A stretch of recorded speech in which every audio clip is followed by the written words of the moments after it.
咁睇翻時間咧，而家8點鐘，又係每逢星期二咧，我哋復匯個外匯交易網上講座啊。大家好，我係復匯亞洲嘅貨幣分析師楊東亮 Marcus。今日第一次主持呢個節目啦，同大家講聲 hello 先。首先開始節目之前咧，一如以往啦，都有個風險聲明嘅。保證金外匯咧，涉及高風險嘅投資啦，未必適合所有嘅投資者嘅。如果有咩疑問咧，請向閣下嘅獨立財務顧問咧尋求意見。有少少時間，大家可以睇睇嗰個風險嘅聲明嘅。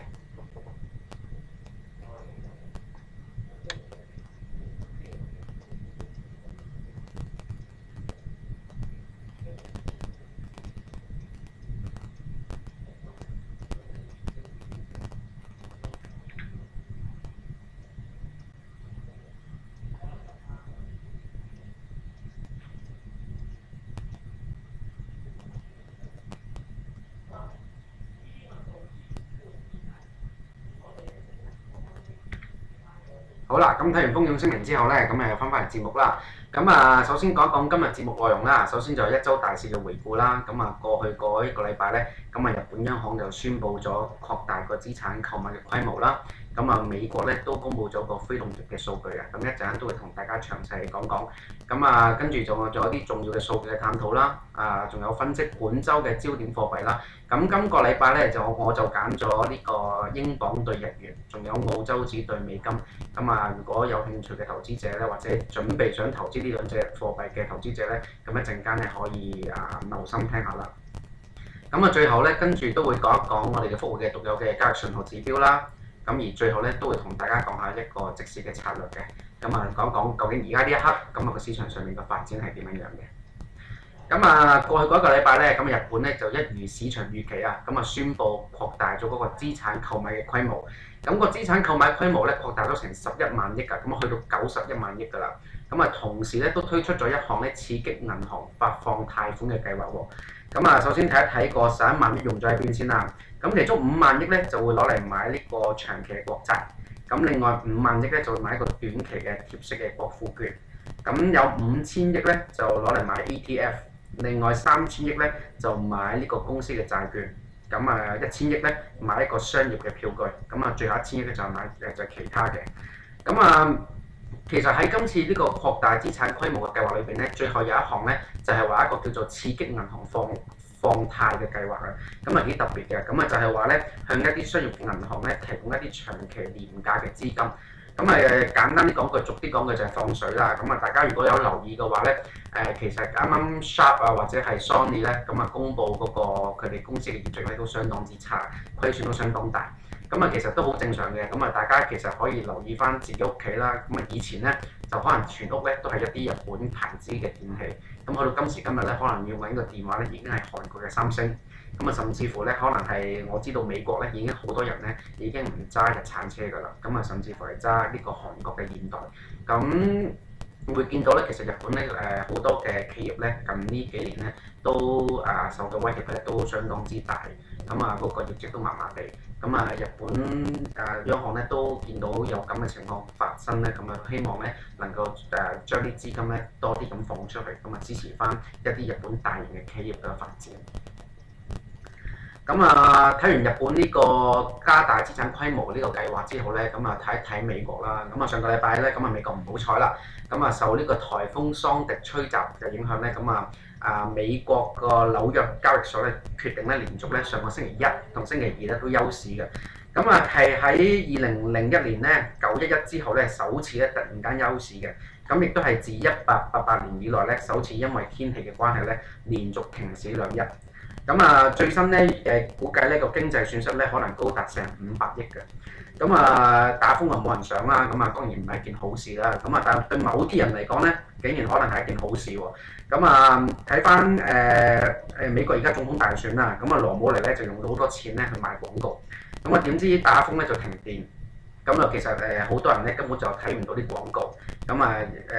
甚至乎啲傳媒咧就淨係報導啲風災消息。報道風災消息咧就啱晒奧巴馬啦。因為奧巴馬咧日日都喺度指揮救災，基本上咧就免費幫佢宣傳。咁今日就美國總統大選啦，咁睇一睇其實係咪個天都幫埋奧巴馬，要奧巴馬可以成功連任啦。咁好快就會知道個結果嘅。咁上個星期1、2咧，美國就休市啦。咁去到星期5咧，就公布個10月份嘅非農業嘅就業人數新增嘅職位咧，去到17.1萬份嘅，咁遠超市場預期。失業率咧就輕輕咁樣回升翻0.1%，去到7.9%。而9月份嘅新增職位咧，竟然由11.4萬份咧向上修訂到14.8萬份嘅。咁嗰個經濟復甦個預期咧就進一步加強啦。咁睇翻嗰個詳細啲睇翻嗰個非農嘅數據咧，都幾特別嘅。例如嗰個零售數據嗰個零售業個職位增長咧，係增加咗3.64萬個職位嘅，咁係自去年4月以來最多。咁而建造業咧都增加咗1.7萬份嘅。咁由呢啲數據其實可以睇到咧，嗰個美國嗰個消費情緒咧係逐步咁改善緊啦。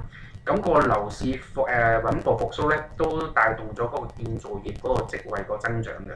咁所以睇翻嗰個經濟復甦嘅預期咧，進一步加強。所以近呢幾個月咧，都唔再聽見有人講話美國咩雙底衰退。其實都好正常嘅。大家睇翻，如果有心水清嘅朋友留意翻非農數據咧，其實7月份個非農業嗰個增長咧係去到16.3萬份嘅，8月咧去到9.6萬份，9月份咧原本公佈係11.4萬份啦，啱啱修訂咗向上修訂去到14.8萬份。10月咧啱啱就大家睇到啦，就係增加17.1萬份嘅。其實睇翻過去嗰幾個月咧，嗰個增長咧都好穩定嘅，好穩定。甚至乎有3個月咧都係雙位數嘅增長嚟嘅。變咗睇翻嗰個復甦嗰個速度咧都幾理想。所以大家亦都有留意嘅話咧，美金近呢1、2個月咧都相當之強嘅。嚟緊都要同大家講講呢個美國總統大選啦。今日我諗全世界嘅焦點咧都係呢件事㗎啦。奧巴馬對羅姆尼。首先過去嗰幾日咧，我都睇咗一啲佢哋嘅政綱。有幾點咧想同大家分享下嘅。首先睇翻奧巴馬先啦。喺經濟方面咧，佢就主張年收入如果25萬以上嘅人咧，就唔應該再享有呢個減稅嘅計劃。相反咧，羅姆尼就話啦，25萬年薪以上嘅人咧，應該永久咧都可以享有呢個稅務嘅優惠。喺外交方面咧，就奧巴馬咧就反對伊朗動武啦嚇，主張利用外交同埋國際嘅聯手咧，強化個經濟制裁，用呢啲比較斯文啲嘅方法咧去對付伊朗。但係羅姆尼咧就講啦，佢會盡能力阻止伊朗擁有核武。盡能力嘅意思咧，我相信咧都係一貫以往總統嘅作風，就係打仗啦。睇翻對中國嘅態度係點咧？奧巴馬咧就反對咧將中國咧列為呢個匯率操控國。相反，羅姆尼咧講到明啦，上任之後咧第一日咧就會將中國咧列為呢個匯率嘅操控國。大家唔好誤會喎，而家唔係一個政治節目喎，點解同大家講咁多關於好似政治嘅嘢咧？其實佢哋各人嘅政綱咧，其實對美金嘅前景咧係有一定嘅啟示嘅。其實奧巴馬近呢幾年，大家睇到佢其實都係好落力咁，希望可以撥亂反正啦，減低嗰個政府嘅開支啦，例如唔打仗啦，減低個軍備嗰個開支啦。希望可以將對有錢人嚟講咧，希望可以收多啲稅啦；而對一啲窮人嚟講咧，可能會收少啲稅。睇翻佢好努力咧去做一啲嘢，去希望將美國一路行錯嘅路咧就扭轉翻過嚟。如果奧巴馬真係當選嘅話咧，相信美金嘅前景咧就未必係太差嘅。雖然美國背後有好多隱憂，美金大家長遠睇落去都係會係下跌嘅。但係如果奧巴馬當選咧，我自己認為咧，佢美金下跌嗰個趨勢或者嗰個跌勢咧會比較慢啲。相反，羅姆尼咧，如果睇翻佢嘅作風咧，就同過往小布殊差唔多啦嚇，都係希望如果有咩事就打仗啦，都係劫貧濟富啦，希望可以喺你揾得越多咧，竟然就要交多啲稅，交少啲稅；揾得越少咧，竟然要交多啲稅。睇翻個情況咧，就同以前美國幾位總統咧做嘅嘢都一樣。如果羅姆尼當選之後咧，我相信美金嗰個跌幅咧有機會加快。如果美金嗰個跌勢真係加快嘅話咧，對非美貨幣啦，或者甚至乎對股票市場啦，或者對商品個商品期貨嘅市場咧，相信都係一個利好一個正面嘅影響嚟嘅。咁就而家美國嗰邊咧就可能已經開始進行緊投票㗎啦。咁相信可能今日香港半夜嘅時間，或者甚至乎香港聽朝早嘅時間咧，可能已經有初步結果。咁大家可以留意啦。咁究竟係奧巴馬定係羅姆尼邊個會贏咧？咁好快都會知道。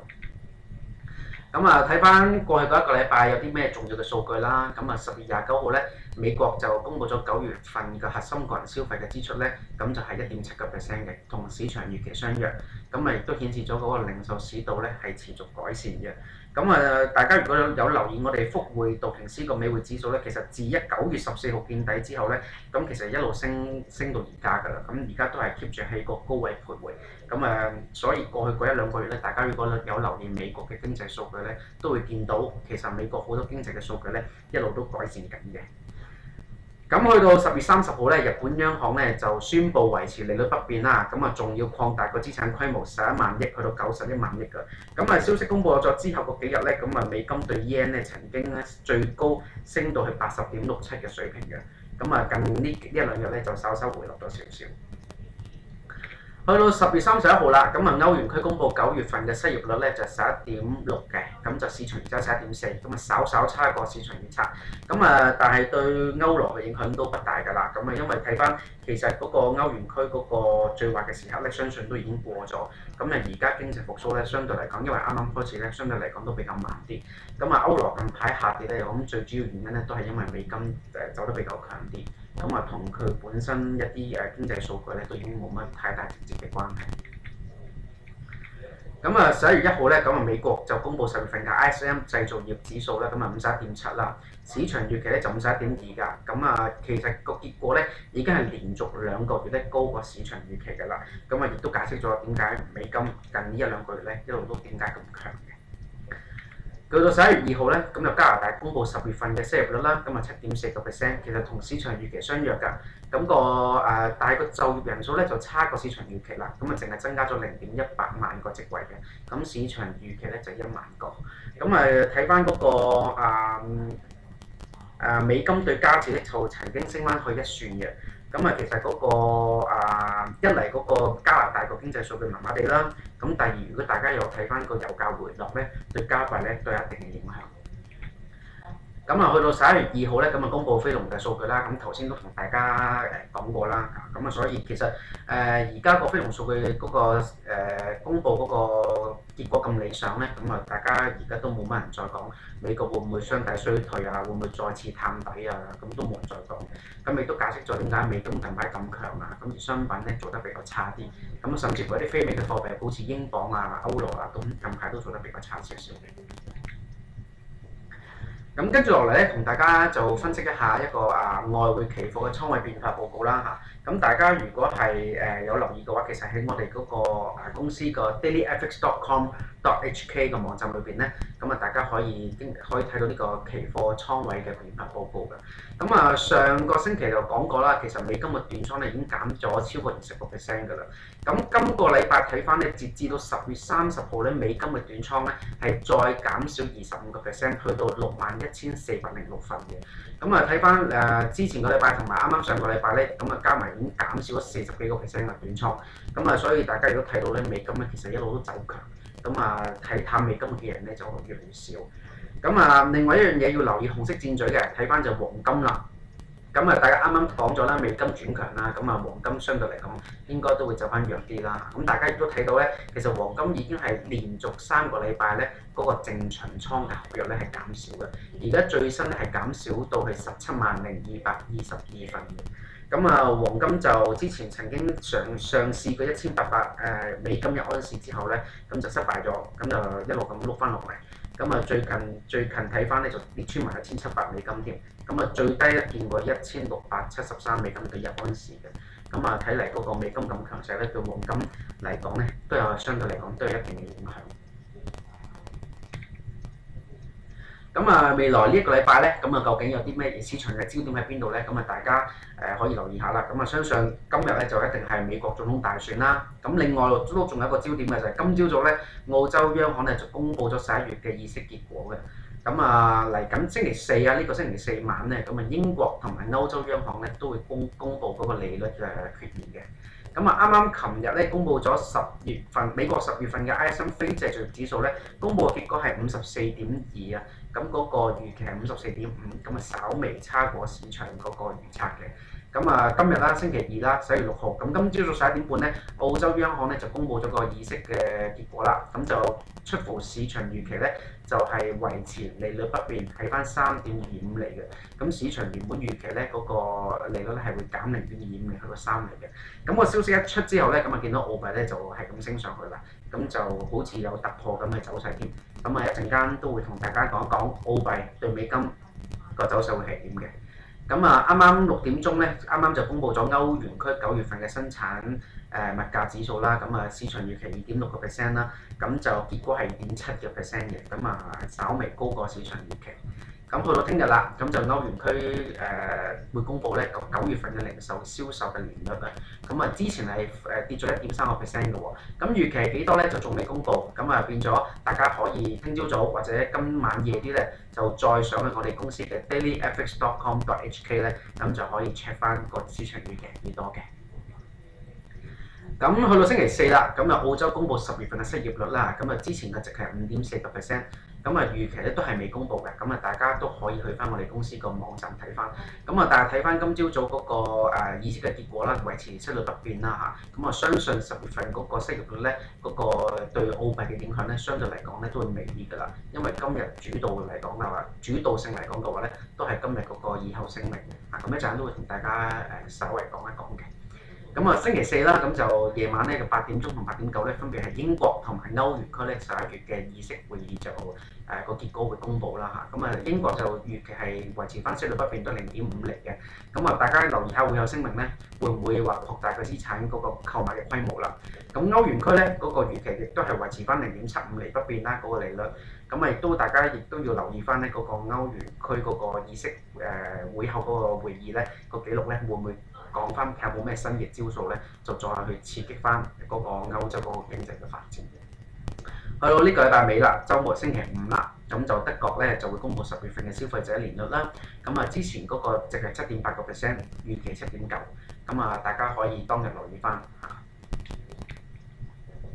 咁去到本週嘅焦點貨幣啦，咁啊今日咧我會同大家講一講英鎊對yen 嘅對日本紙嘅。咁啊睇翻個圖表啦嚇，咁啊大家可以睇到其實英鎊咧喺嗰個頂部嗰度咧，我已經畫咗幾條阻力線㗎啦。咁而喺嗰個圖表嘅喺個圖嘅下方咧畫咗條支持線嘅。咁大家睇翻個鎊 yen 咧近排咧已經下降，已經跌到落去下邊個支持位嘅。啱啱跌穿咗10天線，咁而家係挨近嗰個下邊個通道嘅底部。咁啊，再低少少有個20天線喺度嘅，咁啊，所以建議大家其實去到個通道底大約係127.97，去到128.15呢個水平咧，咁就不妨可以買入，咁啊個止損位就放喺20天線低少少127.35呢個位置，咁我目標咧就放喺上邊嘅個阻力區129.56嚇，咁啊大家可以開始留意下鎊 yen 呢個貨幣。咁啊睇翻其實英國近呢1-2個禮拜咧公布嘅經濟數據咧都幾理想嘅。咁啊相對嚟講，如果係再睇翻美金，如果係再走弱少少嘅話咧，個鎊個升幅咧可能都有一定嘅升幅喺度。咁其實鎊 yen咧咁隨時都會有機會反彈。咁所以建議大家喺嗰個通道嘅底部咧，咁就開始可以買入嘅。咁就另外一個焦點貨幣啦嚇，去到澳洲紙對呢個美金啦嚇。咁啊，今朝早咧11點半咧，澳洲央行公布議息，咁啊維持息率不變啦。啱啱頭先同大家講過，咁啊大家其實都預期佢可能會再減一次息㗎，咁啊結果佢冇減到喎，咁啊出乎市場預期啦。咁啊澳幣咧就即刻彈上去啦。咁啊呢幅圖咧仲未係最 update 㗎。咁啊大家睇翻上面嗰條粉紅色線咧，就係一個阻力區。其實而家澳幣咧，我啱啱入嚟做節目之前咧，已經去到1.0430呢個水平㗎啦，已經係過咗呢條粉紅色線嘅，過咗呢條粉紅色線。咁啊，但係大家睇翻咧，我建議大家就係1.04呢個位買入啦。咁點解咧？咁其實因為今日咧就美國總統大選啦，咁啊其實市場上面觀望嘅氣氛都幾濃厚嘅。咁啊唔排除咧，咁啊晏少少嘅時候咧，如果澳幣對美金能夠稍微跌翻少少落嚟，去到1.04呢個水平咧，咁大家可以考慮買入嘅。咁個目標咧，我放咗係1.0517，咁個止損位咧就放咗1.0330，大約係呢個通道底部呢個位置啊。咁啊，如果佢大約係如果佢落翻去呢個通道嘅底部咧，咁啊相信個走勢咧都會比較差少少㗎啦。咁因為嗰個澳洲央行公布一個比較利好嘅消息，都唔能夠升上去嘅話咧，咁啊投資者就應該要小心一啲啦。咁啊，跟住落嚟咧講一講呢個我哋復匯嘅交易嘅信號啦嚇，咁亦都係揀翻呢個澳幣對美金嘅。咁啊，大家如果係我哋嘅客戶嚟講咧，可以去翻我哋嘅 dailyfx.com.hk 嘅網站咧，咁就嚟翻呢個地方紅色圈住嘅地方 dailyfx plus 呢度咧，一撳落去咧，大家會見到一個登入嘅地方嘅。咁變咗可以用翻你自己登入嘅號碼同埋密碼咧，入咗去之後咧，就可以睇到我哋嘅復匯嘅交易信號。咁啊，今日咧我都揀翻澳幣對美金啦。咁啊，大家見到嗰個交易信號咧，見到突破同埋動力咧，佢都有藍色箭嘴向上嘅。咁啊，即係話咧，澳幣咧應該會出現一個突破嘅走勢，同埋出現一個比較係有動力向上嘅走勢嘅。咁啊，喺個交易詳情嗰度，大家已經可以見到咧買入價㗎啦。咁啊，其實見到綠色燈嗰度咧，就代表建倉。咁啊，即係大家都我哋個信號都建議大家係1.0426，即係其實都同而家個位置差唔多嘅水平咧，可以買入。咁早前另外一個突破嘅信號咧，已經係講咗1.0369呢個水平咧係買入嘅。咁而家現價咧，距離嗰個佢建議嘅買入價已經比較遠啲啦。咁所以大家見到係紅色燈嘅。咁大家可以再觀望下。咁但係佢亦都俾咗個止損同埋限價俾大家參考㗎。咁又止損有三個唔同嘅位，限價都有2個唔同嘅位置嘅。咁限價佢睇到咧係升到去1.0485啊，或者係1.0456呢啲咁嘅水平。咁變咗大家如果有興趣嘅，咁今晚一陣間節目完咗咧，都可以登入呢個交易信號，咁睇一睇澳洲紙對美金最新嘅情況係點樣樣，亦都可以睇翻其他貨幣佢俾嘅建議係點樣樣嘅。咁去到即時攻略啦嚇，都係同大家講一講而家呢一刻個市場究竟個變化係點樣樣。睇睇圖表先啦。首先同大家講一講就係呢個歐羅對美金啊。其實大家頭先有聽節目嘅話咧，都有留意啦。美國近呢1-2個月咧個經濟數據都相對嚟講比較理想，個美金咧都走得比較強啲㗎，咁所以你見到個歐羅咧相對嚟講咧比較弱啲啦。睇翻咧佢已經跌穿咗一個橫行區，咁跌穿咗橫行區㗎啦。睇翻嚟緊如果佢能夠升翻入去橫行區裏邊咧，咁個走勢相對嚟講咧都唔係咁差嘅。但係如果佢長時間都仲係喺個橫行區之外咧，咁相信佢嚟緊進一步咧有機會下試翻一啲比較低嘅位置。如果喺呢幅圖睇翻落去咧，比較密集區咧就係1.26啲水平。1.26啲水平，咁即係可能仲有200點嘅空間。初步睇嚟啦，而家短期嚟講咧，喺而家1.2760呢個水平咧有初步嘅支持嘅。如果呢個水平咧，如果跌穿咗呢個水平之後咧，相信有機會睇翻低啲，可能去到1.26咁嘅位置。澳洲紙啦，頭先幅圖唔 update 啦，而家有幅最 update 嘅圖同大家講下啦。見到其實佢已經升穿咗早前一個阻力區域㗎啦。升穿咗㗎啦，變咗走勢相當之強。而家唯一要睇翻嘅就係因為今日美國嘅總統選舉啦，市場觀望嘅氣氛都幾濃厚嘅。睇翻晏些少美國開市之後咧，澳幣會唔會慢慢跌翻啲落嚟？會唔會去翻大概1.04邊呢啲位？但係因為澳洲央行就冇減到息啦，維持息率不變啦，個消息都幾利好嘅。相信佢短期嚟講咧，走勢都係相對嚟講應該會比較好啲。如果能夠突破到呢個支持區域嚟講嘅話咧，上望咧有機會可能係去到大概係1.0545呢啲咁嘅水平支持一啲密集嘅區域。大家可以留意下澳幣啦。就美國近呢1-2個月嘅數據都非常理想啦而家同大家睇一睇我哋嘅復匯道瓊斯美匯指數。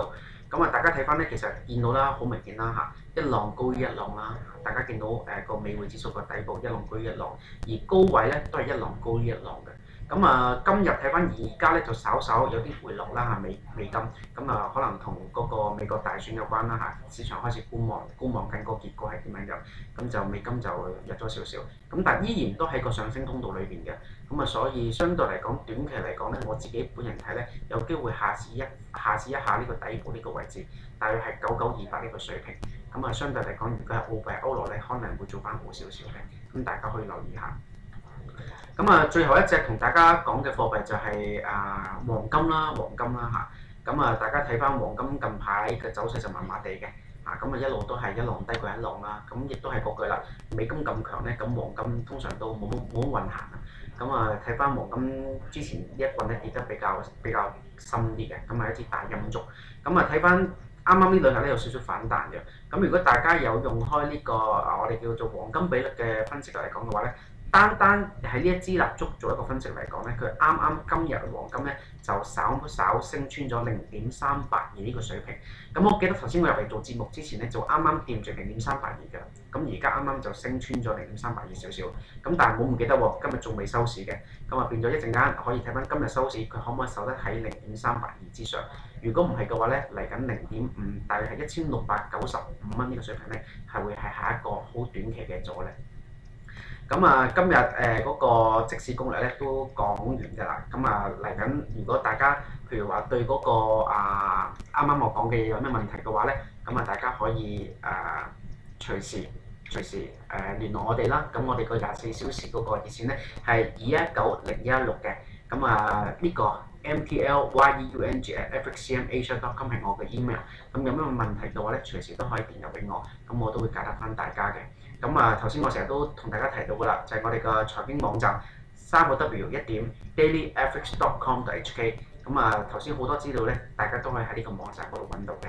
咁啊，甚至乎大家如果有時間嘅話咧，我哋公司每一日咧都有好多講座嘅。咁啊，可以上翻嚟我哋公司喺皇后大道中100號1樓嘅總部，咁啊聽翻我哋嘅每一日嘅講座。咁啊，今日好高興可以主持呢個節目。咁啊，希望下個禮拜可以再同大家見面。咁啊，今日時間差唔多啦，咁啊講聲拜拜先，多謝晒，拜拜。